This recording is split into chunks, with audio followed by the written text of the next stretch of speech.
유전자 돌연변이와 같이 피할 수 없는 원인이 더 큰 원인이, 더 많은 원인이 될 수도 있기 때문에 개인적으로는 예방도 중요하지만 이런 조기 진단 그리고 빠른 치료가 더 합리적인 방법일 수 있다라고 생각을 하고 있습니다.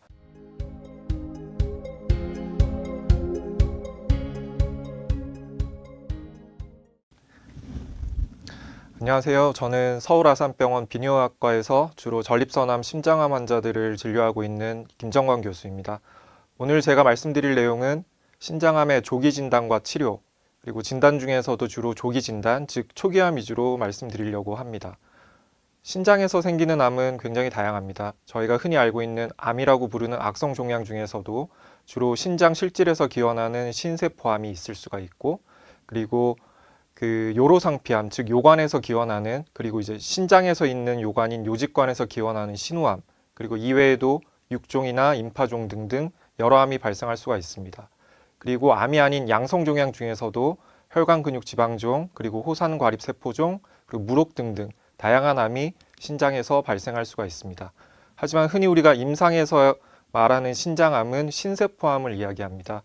대개 80%가량이 투명 신세포암이고 이외에 유두상, 그리고 혐색소, 그다음 집합관 신세포암 등이 비투명 세포형 신세포암으로 분류되게 됩니다. 이들 투명세포 신세포암 그리고 비투명세포 신세포암들은 조형제 CT에서 조형되는 양상의 차이가 굉장히 특징적인데요. 일단 투명 신세포암의 경우는 조형이 잘 된다는 특징이 있고 그 이외에 비투명세포형 암들은 조형이 더디게 되거나 아니면 덜 되는 게 특징이라고 할 수 있겠습니다. 그래서 이런 각 세포형에 따라서 예후의 차이가 있는지가 궁금하실 텐데요.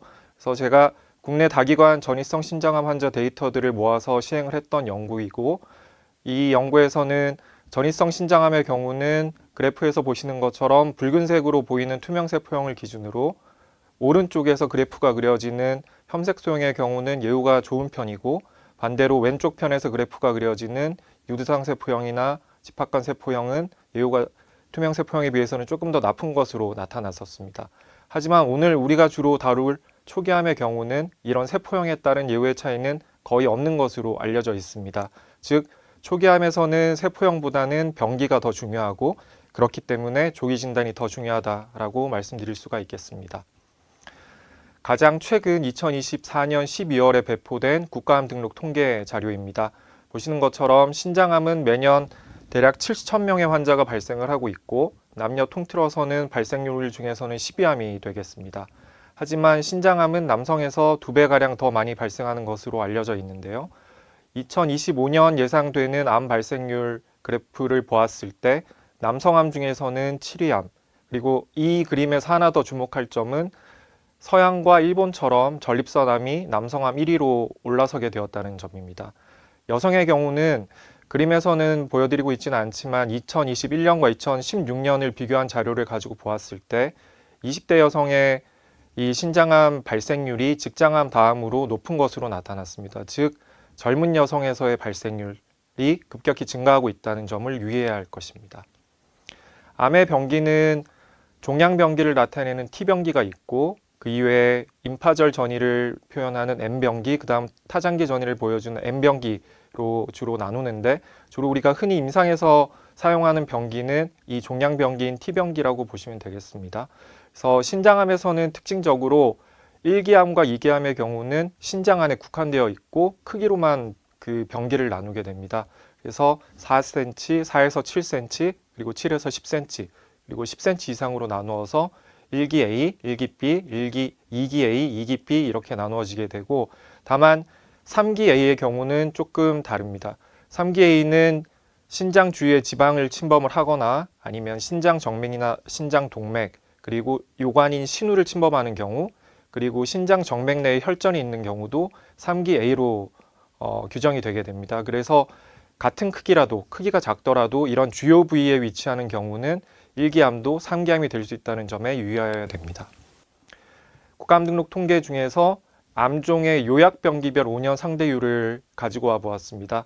보시는 것처럼 요약병기는 국한, 그리고 국소진행, 그리고 원격 전이로 나눌 수가 있는데 신장암의 경우 국한암은 1기, 2기, 그 종양병기로 1기, 2기암을 얘기를 하고 국소진행은 3기 이상, 그리고 원격 전이는 타장기 전이가 있는 경우를 얘기하게 됩니다. 국화암의 경우는 생존율이 98%까지 굉장히 높게 나타나고 있지만 3기 이상으로 진행될 경우에는 83%로 그 생존율이 많이 감소하게 되고, 안타깝게도 전이하게 되는 경우는 21%로 매우 낮은 생존율을 보이고 있습니다.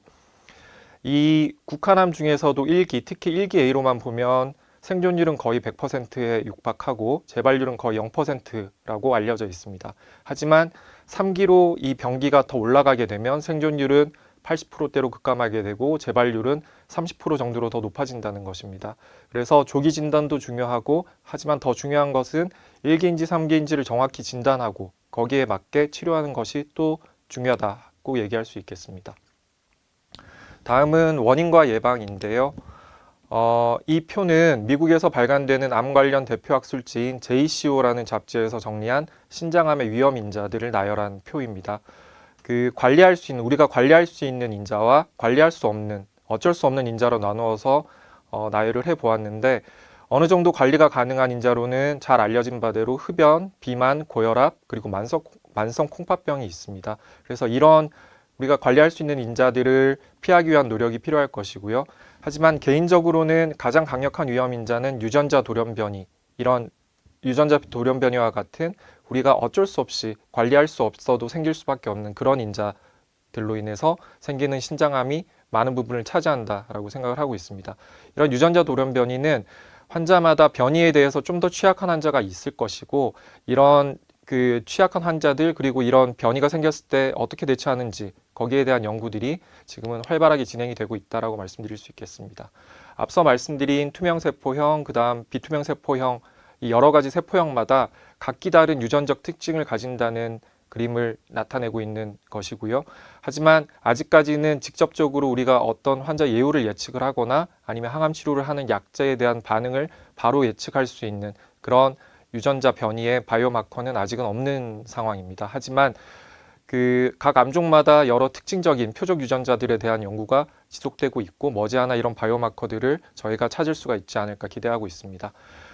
현재는 정밀의학 맞춤의학 시대라고 되어 있는데요. 그게 무슨 말이냐면, 같은 장기에 암이 생기더라도 앞서 말씀드린 것처럼 각기 다른 표적 유전자를 가질 수가 있고, 그 표적 유전자를 타겟으로 치료하는 개념의 표적 치료제가 지금은 여러 암 중에서 많이 치료가 되고 있습니다. 신장암에서도 이런 주요 유전자 돌연변이가 치료의 타겟으로 되고 있고, 여러 신약들이 이와 관련돼서 연구가 되고 있는 상황입니다. 다음은 증상인데요. 신장암의 대표적인 3대 증상은 옆구리 통증, 그 다음에 혈뇨, 그 다음에 만져지는 혹덩어리, 이렇게 되어 있었습니다. 하지만 이 세 가지 증상이 발현이 되어서 병원에 오시게 되면 이미 암이 많이 진행이 된 경우에 오시게 되는 것입니다. 보시는 것처럼 7, 80년대에는 무증상으로 발견되는 환자분이 20%대였다면 최근으로 올수록 80% 이상이 무증상 상태에서 신장암이 진단이 되고 있습니다. 이렇게 되는 이유는 여러 가지가 있을 텐데요. 가장 흔한 경우의 케이스를 제가 한번 가지고 와봤습니다. 이 환자분은 49세 남자 환자였고, 우측 옆구리 통증이 있어서 외부 병원에서 복부 초음파를 시행을 하셨습니다. 그리고 우연히 관찰된 오른쪽 콩팥에 종괴가 있어서 추가 검사로 CT까지 시행을 하고 의뢰되었던 환자분이십니다. 이렇듯 최근에 대부분의 환자분들은 우연히 아니면 건강검진에서 또는 신장암과는 특별히 관련이 없는 증상으로 시행한 복부 초음파 등에서 발견되어서 내원하시게 되는 경우가 많습니다. 즉, 무증상이 가장 흔한 증상이다라고 말씀을 드릴 수가 있겠습니다. 다음은 진단인데요. 오늘의 주제가 조기 진단인 만큼 신장 초음파의 역할을 강조하고 싶습니다. 앞서 제가 말씀드린 것처럼 최근 젊은 연령층, 특히 20대 여성의 신장암 발생률이 크게 증가하는 이유 중에 하나가, 개인적으로는 이 연령대에서 처음으로 직장을 가지게 되고 그때 시행하게 되는 직장검진의 영향이 크지 않을까 생각을 하고 있습니다. 사실 초음파 검사는 신장암뿐만 아니라 복부에 있는 여러 장기들에 대한 기본적인 스크리닝 검사가 가능하고, 그다음 그다지 번거롭지 않은 검사이기 때문에 20, 30대에서도 한 번쯤 시행해보는 것을 권유드리고 싶고, 50대 이상에서는 2년에 한 번 정도 권고하고 있는 검사입니다. 국가암 등록 통계 중에서 주요 암종의 5년 상대율 추이를 가지고 와 보았습니다. 이 그래프에서 보시면은 그래프의 막대 높이가 높을수록 생존율이 높다는 것을 나타내고 있는데요. 보시는 것처럼 갑상선암, 그다음 유방암, 전립선암과 함께 신장암은 네 번째 정도로 생존율이 높은 예후가 좋은 암으로 되어 있습니다. 그리고 더 고무적인 점은 이 각각의 그 막대가 그 각 시기별 추이를 나타내고 있는데 최근으로 올수록 가파르게 이 생존율이 증가하고 있는 여러 암종 중에 하나가 신장암이라는 점입니다. 그리고 보시는 것처럼 폐암이나 위암 그리고 전립선암, 신장암이 가파르게 생존율이 증가하고 있는데 제가 주로 진료하고 있는 이런 전립선암이나 신장암 환자분들의 생존율이 증가하고 있다는 것은 개인적으로도 기분이 좋은 일이라고 할 수 있겠습니다. 앞서 보신 것처럼 초음파에서 일단 이상 소견이 있으면 이후에는 조형 CT가 표준 검사가 되게 됩니다. 아까도 말씀드렸지만 이 신장암은 조형 양상이 특징적인데요. 대개 투명세포형 신장암의 경우는 CT만으로 진단이 가능한데 보시는 것처럼 그 조형제가 들어갈 때는 조형이 잘 되고 조형제가 빠지는 그 시기에는 조형제가 잘 빠지는, 금방 어두워지는 그런 점들이 특징적인 특징이라고 할 수 있겠습니다. 하지만 비투명세포형의 경우는 조형 양상이 조금씩 다른데요. 밝아졌다가 어두워지는 게 아니고 계속 어둡거나 아니면 서서히 계속 밝아지거나 뭐 이런 양상으로 나타나게 됩니다. 그래서 이렇게 애매한 경우에는 특히 낭종성 종괴, 즉 무록 안에 암이 같이 있거나 아니면은 고형 종괴 중에서도 혈관 근육 지방종이나 아니면 비투명 세포형 신장암처럼 그 진단 자체가 조형 CT만으로는 애매한 경우에는 이런 조형제를 쓴 조형 진단 초음파 아니면 MRI를 추가로 시행을 하게 됩니다. 이렇게 초음파, 그다음 CT, MRI를 종합하게 되면 거의 95%까지 진단율을 높일 수가 있는 것으로 되어 있고 그래서 신장암은 주로 조직 검사를 시행을 하지 않고 수술하는 경우가 많은 특이한 암이라고 할 수 있겠습니다. 하지만 조직 검사를 시행을 해야 되는 경우도 있는데요. 먼저 고주파 절제와 같이 수술이 아닌 시술을 시행을 해야 되는 경우, 그다음 항암 치료를 시행하기 전, 그다음 뒤에서 잠시 말씀드리겠지만 이런 적극적 감시 치료를 시행을 하는 경우에는 치료 전에 반드시 암에 대한 진단이나 아니면 세포형에 대한 정보가 필요하기 때문에 조직 검사를 시행을 해야 된다고 말씀드릴 수가 있고, 그 다음에 전형적인 경우가 아닌 경우, 즉 신세포암과는 다른 양상의 조형 양상을 보이거나 아니면 양성 종양이 의심이 되는데 영상 검사로는 정확한 진단이 어려워서 수술이나 치료를 시작하기 전에 이런 조직형이 암인지 아니면 조직형이 어떤 것인지가 꼭 진단이 필요한 경우에는 조직 검사를 시행하는 것으로 되어 있습니다. 근본적인 질문, 즉 과연 신장암을 예방할 수 있나라는 질문을 하게 되는데요. 말씀드린 대로 금연이나 아니면은 건강한 식습관, 규칙적인 운동 등과 같이 이 생활습관, 좋은 생활습관 개선으로 기본적인 이런 조절 가능한 위험 인자를 피하는 것이 가장 중요한 것이 될 수는 있겠지만 유전자 돌연변이와 같이 피할 수 없는 원인이 더 큰 원인이, 더 많은 원인이 될 수도 있기 때문에 개인적으로는 예방도 중요하지만 이런 조기 진단 그리고 빠른 치료가 더 합리적인 방법일 수 있다라고 생각을 하고 있습니다. 그래서 이를 위해서는 다시 한번 강조드리지만 복부 초음파 검사가 중요할 것이다 라고 말씀을 드릴 수가 있고 특히 신장암의 가족력이 있거나 포니필 린더우병과 같은 이런 유전성 신장병 환자의 경우는 더더욱 이런 검사에 유의를 하셔야 될 것이다 라고 말씀을 드리겠습니다. 치료는 어디까지 왔나? 로봇 수술이 대세입니다. 많이 들어보셨겠지만 최근에는 여러 암종의 수술에서 로봇 수술이 적용이 되고 있는데요. 이 비뇨기 종양 수술, 전립선암도 마찬가지고 특히 이제 부분 절제를 시행을 해야 되는 신장암에서는 이 로봇 수술이 굉장히 장점이 많다라고 말씀을 드릴 수가 있습니다. 그래서 최근에는 술자들의 술기도 발전했지만 이런 수술 장비도 계속 발전하고 있어서 이전에 복강경으로 수술하던 그런 복강경 수술 시대에 비해서 부분 절제를 할 수 있는 적응증이 훨씬 넓어졌다라고 말씀을 드릴 수가 있겠습니다. 이전에는 전절제를 시행을 해야 됐던 많은 케이스들에서 현재는 부분 절제가 시행이 되고 있습니다. 이렇게 정밀한 수술이 가능한 플랫폼이라는 장점 이외에도 여러 소프트웨어들을 같이 도입을 할 수 있다는 장점이 또 있는데요. 보신 것처럼 출혈을 줄일 수 있는, 그러니까 허혈이 잘 되었는지를 확인을 하는 기술, 그리고 신장 안에 완전히 파묻혀 있어서 밖에서는 육안적으로 구분이 어려운 그 종양도 로봇용 초음파를 통해서 정확히 위치를 파악을 할 수가 있게 되고 그 다음에 종양의 위치나 아니면 주변 혈관과의 그런 관계들을 잘 볼 수 있기 위해서 이런 3D 프린팅 모델들도 적용이 되고 있다는 것이고 특히 가장 최근으로 올수록 이 수술 중에 수술 시야 내에서 보이지 않는 종양의 위치를 실시간으로 파악할 수 있는 이런 소프트웨어, 즉 로봇 수술용 내비게이터도 수술에 적용이 되고 있다는 것입니다. 이렇게 빠르고 정밀한 수술이 이런 여러 기술들이 도입이 되면서 가능해졌고, 이런 기술의 발달이 결국에는 환자의 예후에도 긍정적으로 작용할 것이다 라는 생각입니다. 하지만 수술이 어려운 경우가 있을 수가 있습니다. 고령의 환자분들, 그다음 기저질환이 있어서 마취가 어려운 분들, 그다음 이전에 수술을 여러 차례 시행을 했었던 그런 분들의 경우는 이런 수술이 어렵게 되고, 이런 경우에는 수술 대신에 이런 고주파 절제와 같은 시술을 시행을 할 수가 있습니다. 최근에는 고주파 절제 외에도 냉동요법이라든지 아니면 마이크로파 절제 등 여러 기술이 도입이 되어 있고, 성공률도 꽤 높은 것으로 나타나고 있습니다. 하지만 이런 시술들은 종양의 크기가 제한이 있고, 그 다음에 종양의 위치도 적절한 경우에만 시행을 할 수 있다는 한계가 있기는 합니다.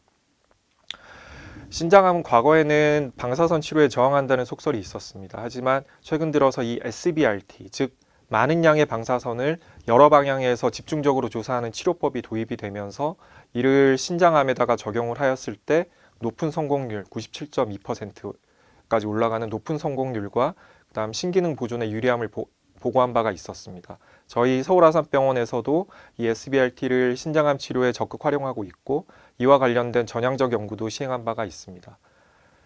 이 신장암에서 저희 비뇨의학과뿐만 아니라 영상의학과나 아니면 방사선 종양학과 등 여러 과가 같이 논의를 하면서 적절한 치료법을 찾기 위해서 노력을 하고 있다고 말씀을 드리고 싶습니다. 다음은 약간 생소한 개념일 수 있는 적극적 관찰입니다. 이 그림은 비교적 예전에 나온 연구이기는 하나 매우 의미 있는 연구인데요. 신장암의 자라는 속도를 연구한 여러 연구들을 통합하여 분석을 해보았습니다. 그랬더니 대략 1년에 3cm 미만의 종양에서는 대략 1년에 3에서 5mm 정도만 자라더라는 얘기이고, 그리고 3cm보다 더 크지 않은 경우에는 타장기로 거의 전이하지 않더라라는 사실을 밝혀낸 연구였습니다. 그래서 이 연구를 토대로 3cm보다 작은 암에서는 이렇게 바로 치료하지 않고 경과를 보다가 치료를 해야 되는 시점에서 치료하게 되는 이런 적극적 관찰도 가능하게 되었습니다. 즉 아주 고령의 환자이시거나 아니면 당장 치료받을 여건이 되지 않는 환자, 그리고 일반적인 환자들 중에서도 종양의 크기가 작아서 영상검사만으로는 정확한 진단이 어려운 경우에 작게는 2cm 그리고 크게는 3cm까지 그 종양이 자라는 것을 지켜보다가 종양이 암이라는 진단이 되거나 아니면 치료해야 되는 시점이 되면은 치료하게 되는 그런 적극적 관찰 요법도 지금은 적용이 되고 있습니다. 마지막으로 주로 T병기 3기 이상의 암에서 2022년 하반기부터 신장암에서도 최초로 면역항암제인 키트루다를 이용한 보조항암, 즉 예방항암이 적용되게 되었습니다. 사실 3기뿐 아니라 2기 중에서도 4등급 암이거나 아니면은 전이가 되었음에도 전이병소까지 같이 절제해서 영상검사에서 병의 증거가 없는 경우에도 사용이 가능한 것으로 되어 있습니다. 이렇게 된 이유는 무병생존율 측면에서 이 예방항암을 한 경우 하지 않은 경우의 차이가 대략 30%, 32% 정도의 이득이 있더라는 결과가 보고된 이후에 이렇게 적용이 되게 되었고, 다만 아직은 비급여이기 때문에 3주 간격으로 17번 주사하게 되는데 치료 완료 시에 대략 4,300만 원 정도가 소요되는 것이 한계라고 할 수 있겠습니다. 하지만 적응증이 되는 환자분 중에서도 제가 개인적으로 좀 더 도움이 될 것으로 기대하는, 즉 악성도가 높아서 재발을 잘할 것으로 예상되는 그런 환자분들에게는 개인적으로도 조금 더 적극적으로 권유를 하고 있습니다.